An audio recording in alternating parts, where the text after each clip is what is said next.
In this quick video, I'm going to show you how to delete and restore a customer in Gas Engineer software. To start, head to the web portal, which we have open here, and click on your customers list from the top navigation menu. This will show you a list of all the customers currently in your system.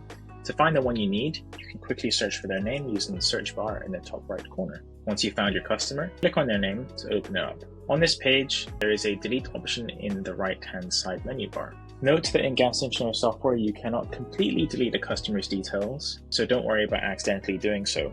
Rather, clicking on this delete button archives the customer. Since the customer might have several job addresses, jobs, and appliances stored underneath their profile, you can choose whether to delete or keep those by checking these boxes as necessary. In this example, we're just going to leave them all unticked.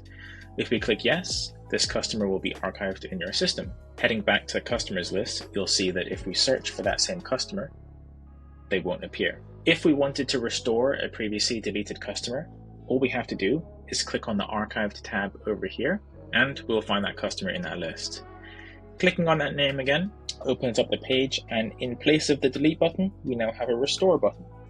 The same pop-up appears, except instead of archive, everything is unarchive. We can now choose to unarchive the relevant job addresses, jobs, and appliances. If we check all those, then everything will be restored. Clicking yes completes the action.